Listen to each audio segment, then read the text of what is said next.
Hey, my babies, it's Auntie Trice with another video for you. If you have not done so, please head on over to all of my other social media platforms and follow me on there. They're going to be listed in the description box up underneath this here video. Hit the like button on your way in here, my babies, to let people know that you're over here watching Auntie's videos, and that's the way that you can push me through the algorithm, so I greatly appreciate it. And don't be afraid to subscribe to Auntie's channel today because I know you're coming back, and it costs $0 to do so, so why haven't you done so? I'm waiting on you, my babies. I got my handy dandy phone, and it's time for us to get into the tea for today. Okay, y'all see the late and great actor John Amos floating across my screen. I had recently reported that he passed away, and I'm just gonna be honest, I thought he passed away this month like the rest of the world. I thought he passed away in October like the rest of the world. Well, we got some to discuss about that. That man that passed away in no October, that man passed away in August. And they cremated him 9 days after he passed away. Yes, they did. Okay? This is messy, honey. Let's get into it. I told y'all we can't never just put black folk away peacefully without it being some drama involved or something. Why we just can't let these people just go peacefully? Okay? So I reported earlier that John Amos passed away at the age of 84. His cause of death was natural. I think they came out and said that it was congestive heart failure, and that's to be expected from an 84-year-old man. Okay, he lived a good life. That man was still acting and doing a little stuff too. He made little appearances here and there too. Okay, but there has been some suspicious things happening around this man's death, like surrounding his death. It was just suspicious how all of that just happened. First and foremost, he passed away. He passed away naturally. Congestive heart failure, that's natural. He passed away naturally, but y'all didn't tell us until October. That man passed away in August. And some of his family members are coming out saying, oh, we finding out like the rest of y'all. We finding out with the rest of the world. And I didn't like that. So Shannon Amos, which is John Amos's daughter, has been very vocal, coming out saying that she wasn't aware of her father passing. She found out like the rest of the world. And the rest of the world found out October 1st. But this man actually died August 21st, and he was cremated August 30th without an autopsy being performed on him. They just ruled it as congestive heart failure. They didn't perform an autopsy on him, and they cremated him 9 days after his death. This was all under the duress of KC, his son, whom Shannon claims has mental health issues. And they believe that he was trying to rush all of this process due to, insurance matters, meaning this had something to do with money. I believe that too. And a lot of people started discrediting Shannon because they started bringing up some receipts that Shannon and John had a very tumultuous relationship. Shannon actually beat John while he was living with her. Okay, so that's allegedly. I need to dig into that some more. But they say that Shannon was the one that was beating John, putting hands on John, and Casey took John from Shannon and put him in a damn nursing home. That's just sad. That's so sad. That's crazy. Put him in a home somewhere, just waiting for him to die so he can collect this money. That's just sad. Just waiting for him to die so he can collect this money. So Shannon came out and told us that someone actually pretended to be her in the hospital the night that he passed away. She wrote on her IG story and said, someone was in the ER the night my father died and pretended to be his daughter. I'm his only daughter. We believe it was Belinda Foster, the woman also posing as his publicist. He died alone without family. Anyone who knows anything, please DM me. Any info shared will be confidential. But it didn't just stop there, y'all. The family released a statement on behalf of the fact that they didn't know what was going on and they want this to be further investigated. So the statement reads as follows. Our family statement. Please note that this statement is being released by the collective family and close friends of John Amos. So this ain't just somebody that they paid to be a part of the family. This ain't just people that, didn't know John himself. These are the real deal. So they say put some respect on their name, okay? These are people who were very close to him, his kinfolks, okay? It is with profound sadness and distress that we must share the circumstances surrounding our father's passing. He was a loving man who brought light into the lives of many. Yes, he did. However, our family only learned of his death today, October 1st, through media reports, only to discover he actually passed away 45 days ago from October 1st, because y'all know we ain't talking about it October 1st. But we reading it as if they put it out, October 1st, October 2nd. Okay.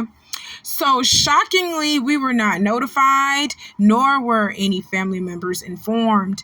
This tragic news has left us in shock and heartache.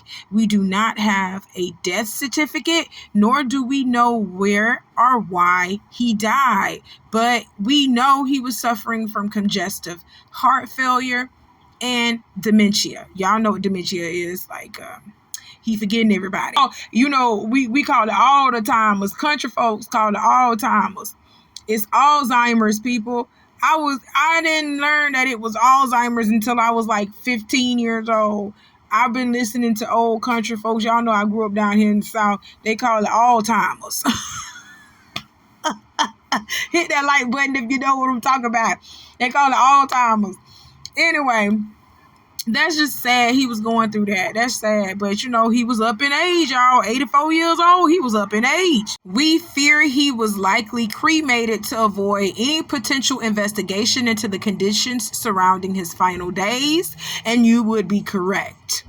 You would be correct. That's probably why you weren't notified that he died either.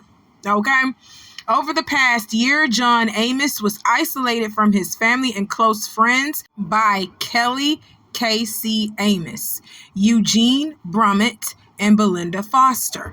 Despite our repeated attempts to maintain contact, KC prevented access to him, controlled and monitored his calls, and severed ties with John's daughter, Shannon Amos, his brother Leslie Sly Franklin, and his grandchildren, Queria Colston and Jazz Williams, his business manager, Paul Baldesser, his goddaughter, Amy Gowdy, his niece, Sherry Corson, his former accountant, and other close family members, friends, and loved ones. KC portrayed an image of a close father-son relationship on social media, but the reality was far more complex, okay, like it usually is. Y'all don't know these people when the camera go off, okay? The same way I be talking about Krishan, that girl fake it. You don't know her when that camera go off. I don't know any type of person that's on here preaching the word of God and trying to teach people about the word of God in their undergarments, in a bra. I don't see nobody doing that. I don't see Bishop T.D. Jakes up here on the pulpit in his boxers telling y'all about the word of God, okay? I don't see that. It's a certain way that you got to present yourself. Even if you in just t-shirt and some jeans. You know what I'm saying? Just a t-shirt and some jeans. At least you're covered, okay? And you're taking the center of attention off of you and onto what you're saying, okay? Krishan does not know how to take the attention off of her because she wants all the attention on her. Okay, that's why this is very much fake what she doing. This little gospel trip that she going on. Oh, it's cute. It's cute. Nah, no, it ain't. Because ain't nothing cute about you playing with God, girl. You gonna go to hell. Girl, I ain't gonna tell you where you gonna go. Because I don't know where you gonna go. Because God is a forgiving God as well. So I can't tell you where you gonna go. But you better stop playing with that man. You better stop playing with that man upstairs. You better stop playing with that man upstairs because he sit high and look low. And he will be the final one to judge. He will have the final say so, period. God damn, y'all better start. A lot of y'all playing. Bishop T.D. Jakes, you playing too. We been knew you was playing. Tyler Perry, we been knew you was playing. You ain't even an ordained man of God, but you touching an ordained man of God and prophesying and speaking over his life. Like, you have the power to do that. Woo! People, we are living in some dark times. But we getting off subject. Anyway, when these people cut off these cameras and they post their little posts for social media, faking, real life actually be happening after the camera go off. You understand what I'm saying? Life still goes on after the camera goes off. And what the family members are trying to say is, what KC was putting out here to the public for everybody to see, like he was the loving, doting son, and his father was everything for him, and his daddy loved him, which I don't think that John didn't love his son, but John wasn't in the condition to turn his son away and come out and say, boy, you only come to see me once a month, and you only doing that for social media to try to post like me and you really, we really got a relationship when we really don't. Okay? Like I said, John was put away by his son after being taken from Shannon, and I don't know what happened there. Like I said, I don't know what happened there. But the family and Shannon are now coming together, and they have released a statement saying that, John may have had dementia, and he may have had congestive heart failure, but why weren't they aware of him going down? Why weren't they aware of his conditioning getting even worse? Why weren't they aware that he passed away, let alone being cremated? Okay, so y'all know that this is probably an insurance scheme. Like, this got something to do with money, because why didn't you notify your sister? Why didn't you notify your auntie? Why didn't you notify your cousins? Why didn't you notify people that your father was gone? And then I bet you collected on that insurance policy, though, because 9 days after that man passed away, he was cremated. That's crazy. Our father suffered from dementia, and Casey often gave John verbal prompts to create a narrative on social media that was not reflective of the truth. Don't they all? I mean, Krishan just was propping Junior up on her legs and shit, trying to make it seem like Junior was standing up on his own when he really wasn't. Like, they all do it. Y'all, all y'all do it. But anyway, it's not about her. Let's keep going. Oh my God, I just had to point that out. I really did. We were deeply concerned that our father may have been neglected and isolated during his final days, as we received photos from concerned neighbors and a medical professional. So he wasn't at a nursing home then. Okay, so he was in his own home. So he had a nurse taking care of him. So why didn't the nurse notify them about John's condition? Why didn't she try to talk to nobody in the family and tell them what was going on? Because I'm pretty sure she knew KC wasn't telling nobody else. Or did she? Or she probably was told not to even tell nobody too. Shit, if KC was the one that was paying her. Oh shit, this just sad, y'all. Let's keep going.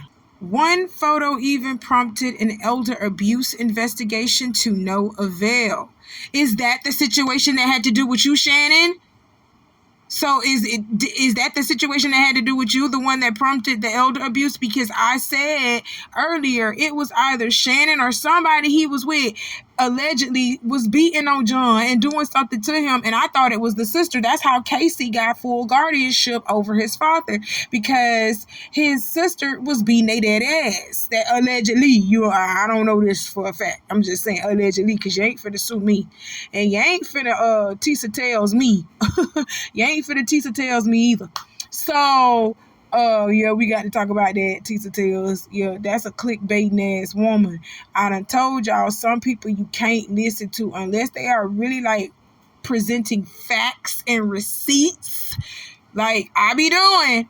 Don't really just be going by what people be saying, okay? Do the research for yourself. Know stuff for yourself. It's study and know for yourself. You understand? It says that in the Bible. Oh yes, I spoke a word. I hit the like button. Hit the like button. Now let's get back to this statement. This situation mirrors Shannon and Casey's mother's passing. Casey also prevented family members from being present and making decisions together. Shannon fought to be by her mother's side and ensured she had agency over her final days. So Casey tried to do the same thing with y'all mama.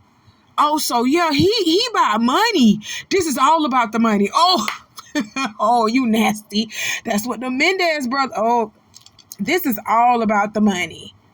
That's I just said it, didn't I? Said, let me just go ahead and say it fully. That's what those Mendez brothers were doing, and then wanted to blame it on past trauma and abuse that they suffered when they were young kids. But all they wanted was the money. It was a money issue. Stop playing. Okay? That's crazy, KC. So you rich celebrity kids really don't give a fuck about y'all parents. Y'all just want their money. You want them to hurry up and die so you can get what they... Ooh, that's so bad. That's bad as hell. God have mercy on your soul, KC, because you're going to need it. Let's continue. The family also questions why no medical professionals, coroner, or authorities informed us of his passing, and why KC did not notify any family member directly.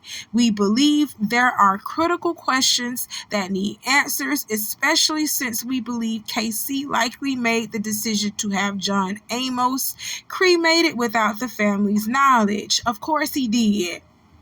Of course he had him cremated without y'all knowledge. Y'all didn't even know he was dead. And as far as medical professionals, the coroners, the authorities, if y'all don't have guardianship over your father, they don't have to tell you nothing. If Casey was the sole person having guardianship over John, they don't have to tell y'all nothing. They have to inform KC. Okay, and it's KC responsibility to inform y'all.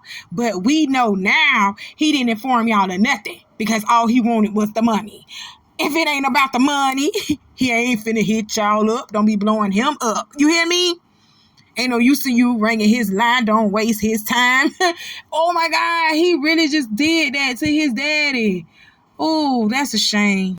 We suspect these actions may have been taken to alter potential wills and collect life insurance and other benefits. And you damn right it may have. You damn right. So what y'all finna do about it? Oh, let's continue to read the statement. This is made even more concerning by Casey's struggles with addiction and mental health issues, as well as his previous arrests. While we mourn the loss of our beloved father, we are also saddened and outraged by Casey Amos's actions. We refuse to rule out the possibility of foul play, especially given the involvement of two individuals, Eugene Brummer and Belinda Foster, who claims to have been John's spokesperson, who we believe may have taken advantage of his vulnerability as an elder at a time when we should be grieving and celebrating our father's remarkable life. We find ourselves in the unfortunate position of seeking justice and clarity. Sincerely, everybody who was named in the motherfucking statement. I ain't finna read all them names over again. I ain't finna do that. God damn it, I ain't got the patience. Okay? So, they pretty much put out here that KC, you on drugs and you got mental health issues, bruh. You need to go to rehab, bruh. And you also have been previously arrested, bruh. But you know what? It depends on what you was arrested for. Was it on some scammy shit? Because, of course, this is your MO. This is more like you to do something like this on some scamming shit. So, but being previously arrested for something, that shit ain't got shit to do with nothing. Y'all love trying to bring up somebody past and bring up the fact that he was a convict, he was a felon. But did he change his life around? Did he do that?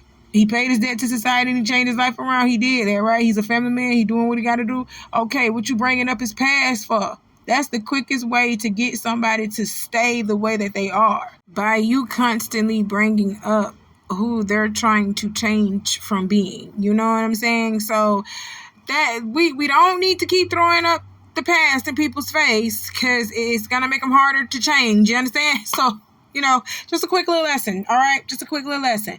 But KC, if you on drugs and your ass is out here struggling with mental health issues, that's the reason why you ain't tell your sister, because it shouldn't be no fucking reason why you didn't inform nobody that your daddy had passed away. It shouldn't have been no reason, no ifs, ands, or buts in it. Y'all didn't have a funeral procession for this man. Y'all didn't get to properly grieve this man. That is crazy. KC, there's a special place in hell for people like you. I'm just telling you that right now. And I'm just praying for the family. I'm praying that they resolve this mess, because I'm sniffing some insurance fraud. I'm sniffing some insurance policy scam going on. That's what's sniffing around. I'm sniffing it. I'm smelling it, and I'm inhaling it, and it's ingesting in my spirit. I'm feeling it. That's what I'm feeling, KC. And if that's the point, and if that's the case, your ass need to go to jail. Point blank, period. I don't like it. I don't like that. I'm praying for y'all, Shannon, and the rest of the family. I'm praying for y'all that y'all get answers and get them soon, okay? Let's move on. Okay, y'all, hit that like button. Next on the docket, we got some Diddy stuff to talk about. But before we get into some Diddy stuff, I have to shout out Azealia Banks, not for making music, but for telling people off and telling them the truth. You understand? And standing on business 100% all the time, okay? Because one thing she gonna do, she ain't gonna make no music, but she gonna tell people what it is, and what it's about. She gonna do that. So, Diddy being accused of abusing a 9-year-old boy and spiking drinks with horse tranquilizers as 120 victims come forward with shocking claims has been exposed. A lot of people want to sit over here and act like, oh, they didn't fucking know what was going on, and they didn't know Diddy was doing that. Elon Musk being one of them, talking about how many people in music and entertainment knew about this. How many people knew? Nigga, you knew. Oh, I'm sorry, you ain't a nigga. You a wigger. Wigger, you knew. You knew what he was doing. Ain't Diddy one of your investors? Ain't he's one of your investors? Don't you have parties for your investors to come and meet so they can invest in your company or whatever it is that you're doing at the time? Isn't that how that works? So I'm pretty sure, Elon Musk, you've been at a Diddy party, and I'm pretty sure that he's been at some of your parties as well. And I'm pretty sure that you did some freaky dirty shit too. It's tapes out on you too, you wigger. Why you sitting over here acting like you don't know what's going on? What the fuck is going on? You want to sit over here and act like that, but we know. You know we know. And we know you know what the fuck is going on, okay? That's why Azealia Banks called your ass out on your own platform. On your own platform. Elon Musk is the owner of X. Yeah, he the one that bought Twitter and turned it from Twitter to X. It's gonna always be Twitter to me, shawty. It's gonna always be Twitter to me. But Azealia Banks got up here and said something to Elon Musk, since he wants to sit over here and play like he got dementia, since he wants to sit over here and play like he got Alzheimer's. Okay? She said, bitch, you knew about it. Diddy is one of your investors, and you was chilling with Ghislaine, ho. Ghislaine Maxwell, that is. Oh, y'all need to know who Ghislaine Maxwell is. Let's talk about it. Let's talk about Miss Maxwell. Okay, ladies and gentlemen, let's turn our attentions and sights to the young lady that is posted up with Elon Musk at the Vanity Fair. Her name is Giselle Noel Marion Maxwell. She is a British former socialite and convicted sex offender. In 2021, she was found guilty of child sex trafficking and other offenses in connection with the deceased financier and convicted sex offender Jeffrey Epstein. In June 2022, she was sentenced in federal court in New York City to 20 years imprisonment. For child sex trafficking. Her ass was grooming girls and boys to go out here and fuck these celebrities, the royals. Oh, Epstein had an island. Epstein had an island. And there are many people, adults, names on that list. An island full of children that were letting these big grown adults come to that island and do whatever they wanted to do to those kids. She partook in that. And she is Epstein's friend. Okay? Her ass got sentenced 2 years ago to 20 years in prison. And I don't think that's long enough. She shouldn't even be able to get out, period. She shouldn't even be able to be able to have a chance to see the light of day again. She really shouldn't. Because when was she born? Ghislaine was born December 25th, 1961. Oh my gosh, she's a Christmas baby. She was born on Jesus' birthday. Oh Lord, this ain't of Christ. This ain't of God. This ain't of God. You know, demons come in all shapes and forms too, okay? They I'm just gonna let it say, I'm just gonna leave it right there. But that is who Ghislaine Maxwell is. And Elon Musk claimed that she photobombed him at the Vanity Fair. And then tried to throw it off like, okay, yeah, she photobombed me at the Vanity Fair party several years ago. The real question is, why the Vanity Fair invited her in the first place? Look, you know how to throw people off your trail. But we on your ass, boy. Why haven't you come out and said that Diddy was one of your investors? But you keep shaming him and saying, oh, who knew about this? Who knew about this? Why did y'all let this get swept under the rug? The same reason why you let this man invest in your company and you knew he was out here fucking little boys and girls too. Because you wanted the money. You wanted the association. You wanted the proceeds. You wanted the press. You wanted it all. Stop playing. Y'all pick and choose who y'all want to demonize and slay. You pick and choose who you want to demonize and slay, and I see that. But I'm not going to let it get past me or my followers on my channel. Or my supporters on my channel. I'm not going to let it get past us. Point blank, period. Azalea Banks, thank you for pointing this out. Now let's get into the Diddy tea. New people are speaking out about their experiences with Diddy every day, and now a 30-year-old man has shared his take on the famous parties thrown by the star. He recalls being present at a Diddy white party when he was 6 years old and says that there was open use of drugs and naked women everywhere. Justin Littlevalsky. Is it Littlevalsky? I don't know. Justin. He 30 years old. Let's go ahead and just put it at that because I'm bad with names. Y'all already know that.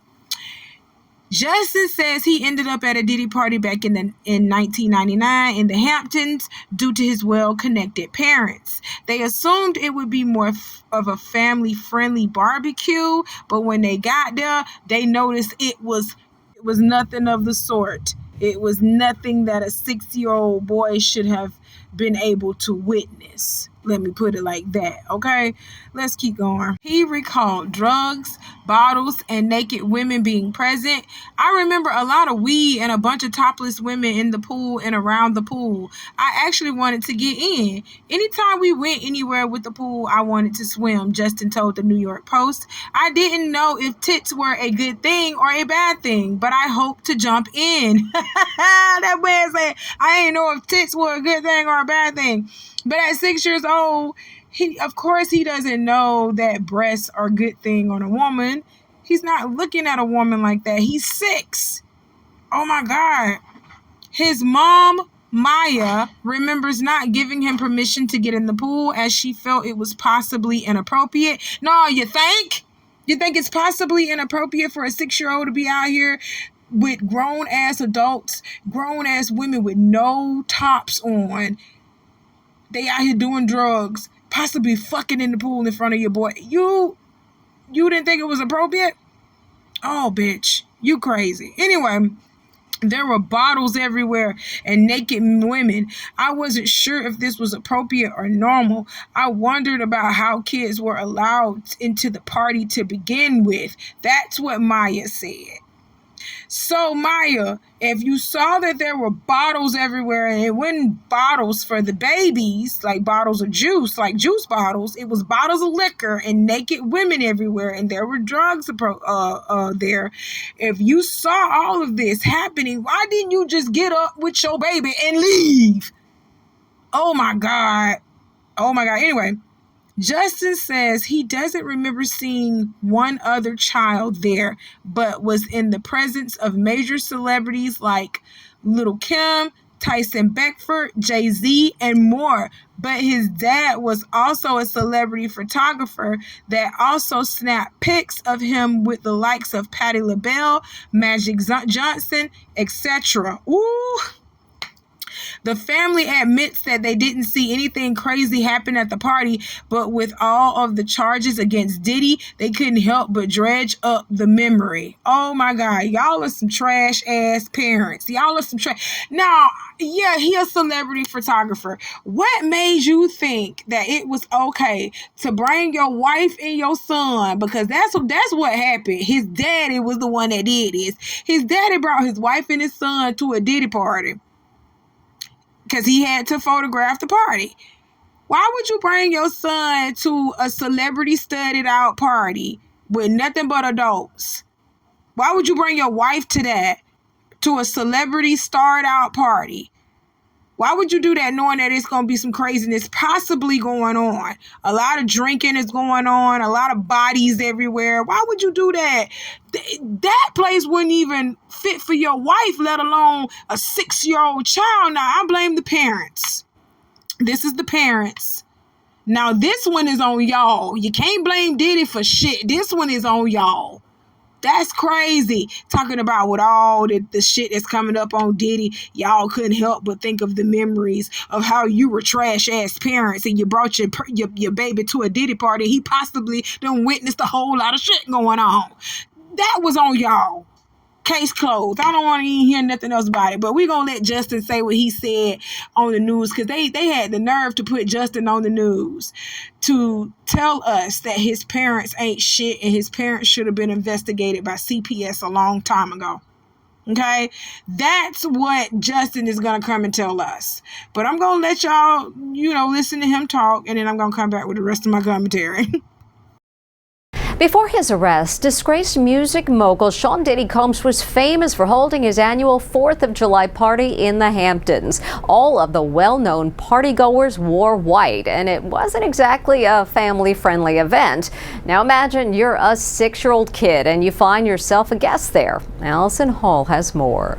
Can you believe this 6-year-old boy was once a guest at Diddy's infamous white party? The disgraced mogul has his arm draped around a young Justin Livtowski back in 1999. Justin is now 31 and tells Inside Edition about taking that photo. He put his arm around me in an uncomfortable way, close to areas that you shouldn't as a grown man. He recalls what he saw at the party. So I remember marijuana, and topless women. That's the two main things that I remember. So, how'd he end up there? Well, his father, David Allen, was Diddy's photographer, snapping pictures of partygoers in the Hamptons.